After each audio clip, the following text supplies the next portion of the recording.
I appreciate you all taking the time out to join us this evening. I'd like to open up by thanking Coach Pierce, LP, and his wife, Melissa, for everything they've done for the Atlanta Hawks organization and really the city of Atlanta over the last 2.5 years.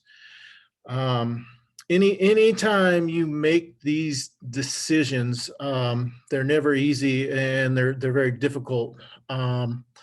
But we felt like for the Atlanta Hawks to move forward and to accomplish what we set out to do this season, it was the right time to make this move. Again, not easy and certainly difficult, but I want to open it up to you guys with that. All right, thank you, Travis. We will get into Q&A with the first question coming from Chris Kirshner. Why did you decide that now, instead of letting these final 2 games play out, was the right time instead of waiting until the All-Star break? Well, as I said, there's never a perfect time for this, right? Whether it be yesterday, whether it be tomorrow, whether it be today. But the one thing that we felt is once we made the decision, we thought it best just to move forward. If the decision had been made, we didn't think that it made a lot of sense to wait 48 hours to do it. Sarah Spencer. Hey, Travis. I know you said this is just kind of the best thing for the organization, but were there any deciding factors, anything specific you could point to that wasn't quite up to expectations? Well, as we said at the beginning of the season, our goal was to have progress this year, to move forward. And we just felt like that wasn't happening as quickly as we wanted it to. So again, these are not easy decisions. These are real life decisions that affect, multiple families, and they're not easy. But we felt like for the organization, it was the best thing for us to do moving forward. If I could ask a follow-up, just how much confidence do you have in Nate McMillan stepping up as interim coach? I think Nate's resume speaks for itself. I have a ton of confidence in Coach McMillan moving forward. Zach Klein. I got a quick follow-up on Sarah's question. Does Nate get any more contract years or dollars for doing this? We don't disclose our employment agreements. And the second question is, you guys have, I think, the second most games lost to injury this year.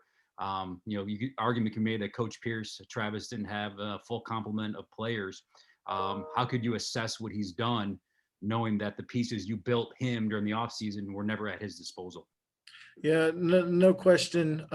We certainly had our share of injuries. We just made the decision. We felt like we needed a new voice moving forward for the second half of the season to give us the best opportunity to get where we wanted to go. Alex Glaze. Hey Travis, just curious. You're saying we a lot. Just who was involved in the decision making, and I guess what were the discussions? Yeah, well, every decision I make is a collective decision with my front office. I'm not a man sitting in my office by myself with the doors closed. So, I have a whole group in the front office, whether it's during the draft or free agency or decisions like this. So it's the folks in my front office. And just as a follow-up, I guess, to that, were there any players involved, or did you pick any brains to kind of see what they thought about that? Because it seems like, people like Lloyd. Just wondering if you picked any brains.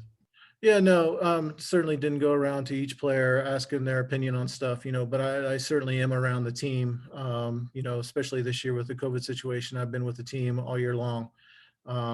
So, I feel like I have a pulse on the team. Jeff Schultz. Travis, hirings and firings usually are ultimately the owner's decision. So if we can assume here that this ultimately was the owner's decision, when was that decision made exactly? And can you say why Tony is not on this phone call? Well, as I said, this was a decision made by myself and my basketball operations staff. Certainly Tony, signs off on all major moves we make on the basketball side or on the business side as far as that goes. But this wasn't a decision that Tony made. And when Sherrod exactly, Blakely. Oh, I'm sorry. Go ahead, Jeff. I was going to say, when exactly was the decision made? We came to the decision earlier this morning.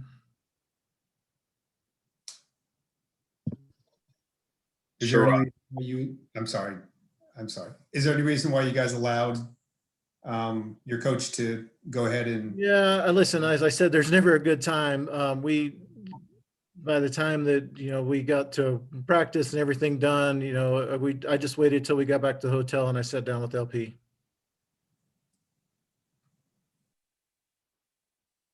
Sherrod. Okay, thank you. Travis, you had mentioned earlier about Nate's resume and how it speaks for itself. How much did that play a role in the decision, being comfortable making this decision, knowing that all likelihood you'd be handing the reins over to Nate?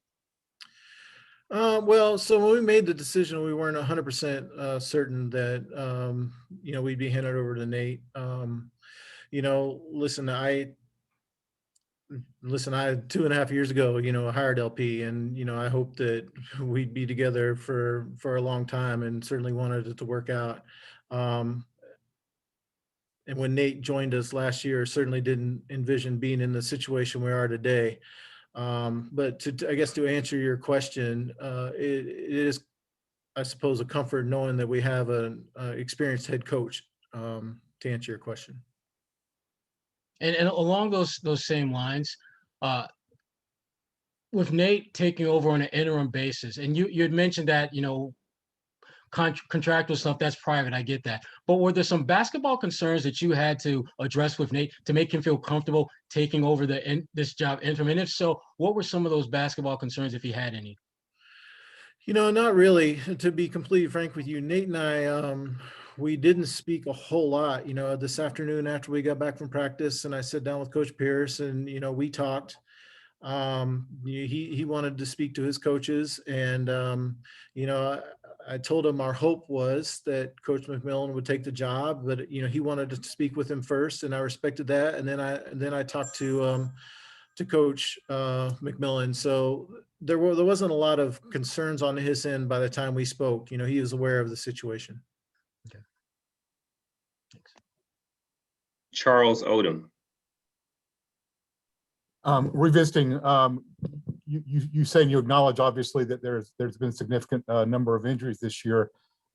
Looking past that, can you say, was there one thing that concerned you about the lack of progress with Coach Pierce, and specifically, did the losing fourth quarter leads on a consistent basis? Is that something that led to this decision? No, listen, I think we try to take a much broader picture as opposed to looking down to the micro stuff like that. My job is to take a macro view of the whole situation. And we just felt like at this time, to be able to move forward to where we want to go, this was the right decision for us. Eric Jackson.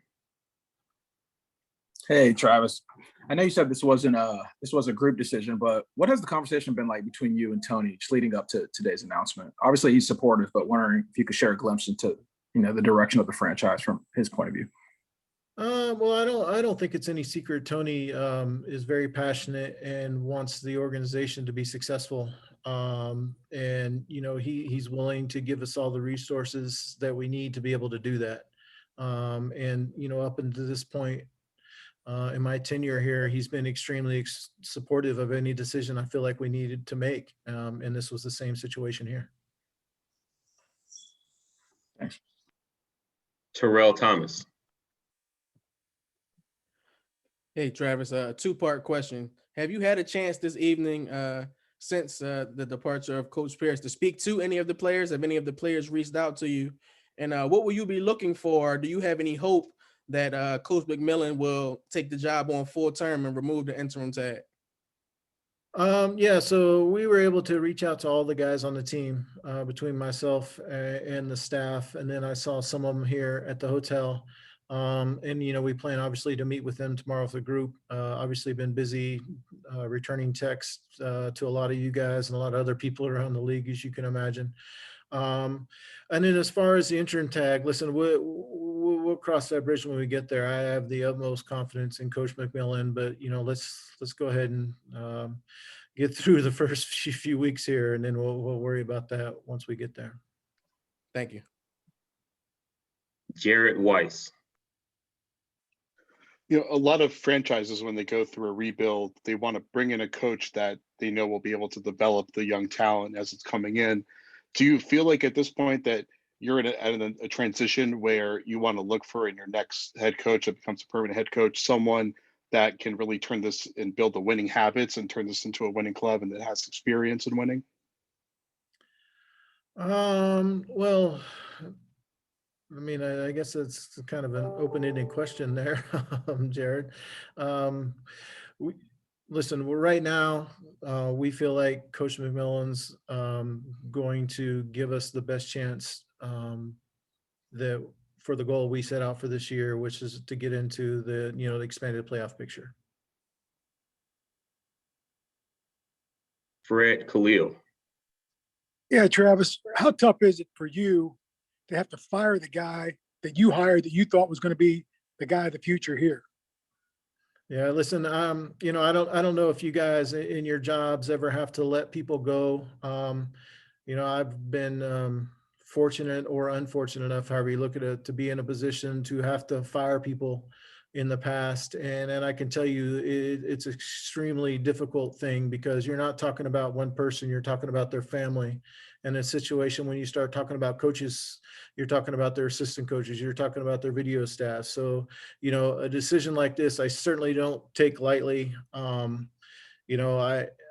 been in the NBA for a long time and fortunately been in a position to be able to do this. And these are not decisions that I take lightly at all. These decisions affect families and multiple families.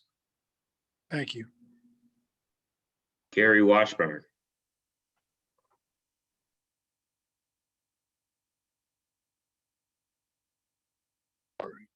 Hey, Travis, this was your first coaching hire, has been mentioned, and you hired a first-time head coach.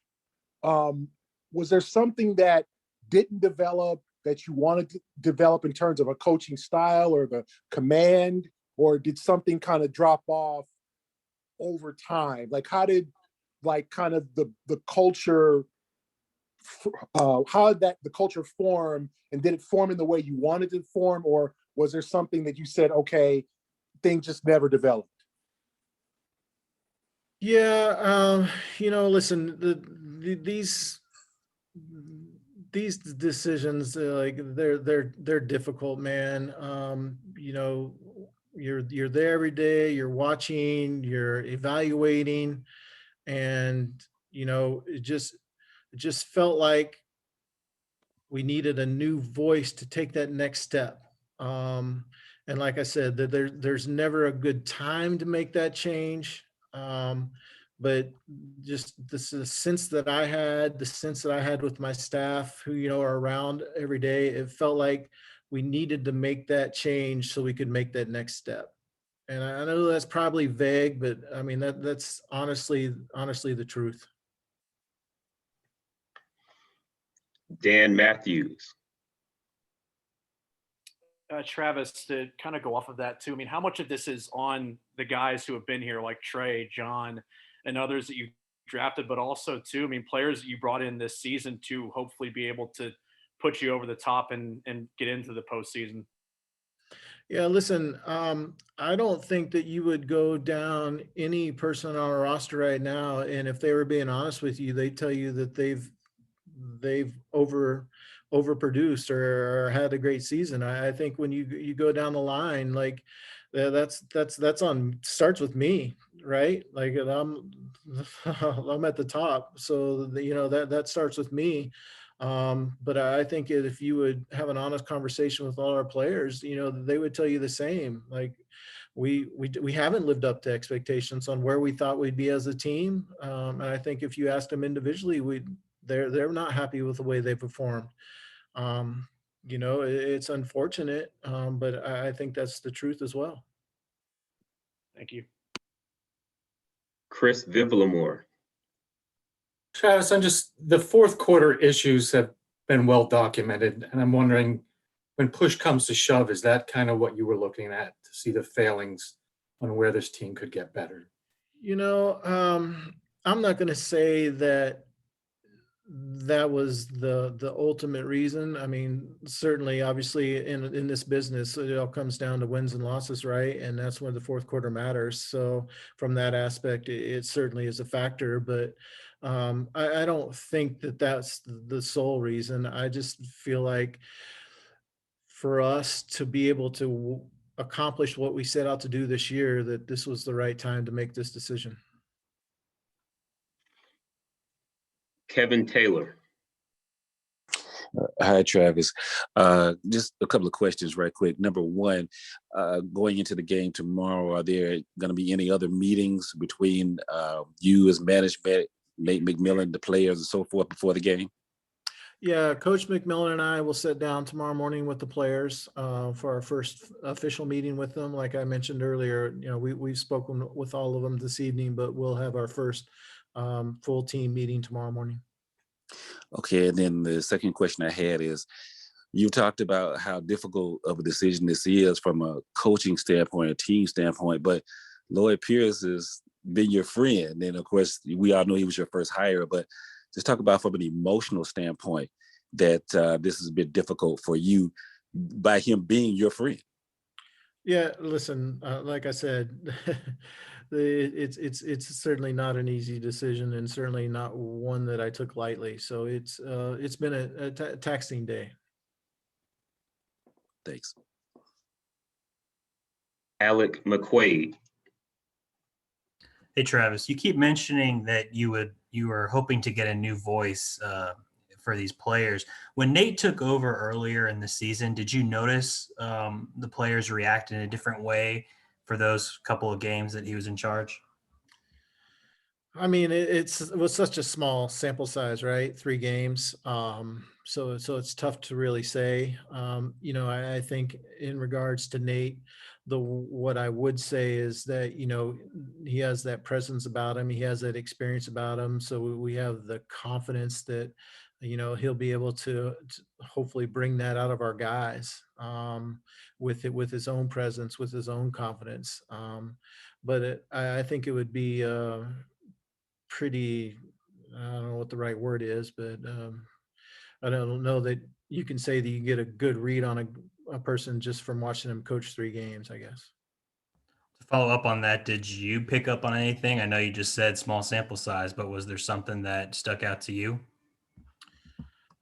No, just his general presence during a game. I mean, obviously, I've seen Coach McMillan coach all the way back to when he's in the Supersonics, and I was in Golden State and I coached against him. So, obviously, I have a ton of respect for him as a person. I have a ton of respect for his ability his humility that he has on the sideline, and just his ability to create a sense of calm with the guys. I think which the hope would be that that passes on to our guys, and to not get rattled, and just to be calm out there and during the game. That's one of the things he preaches, is stay calm, stay calm.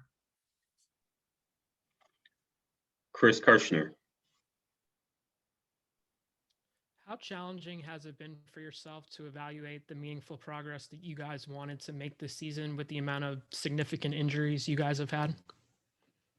Yeah, no, I mean, listen, it's certainly been an issue. We're not going to sit here and blame the injuries for where we are, but as we approach the trade deadline here in 24 days, it certainly makes it a little more difficult as we go into it, not ever having had a game this year. I think where we've been at full strength, with all the guys we signed this summer. So it makes it a little more challenging, but we're not going to sit here and blame the injuries for where we are either. In a follow-up, I mean, the past 2 seasons that Lloyd has coached, I mean, obviously you guys were in rebuilding mode, and this year was the first year where there were, expectations to meet the playoffs. Do you feel like ultimately 34 games of, a season where there's expectations is enough to evaluate the job Lloyd has done?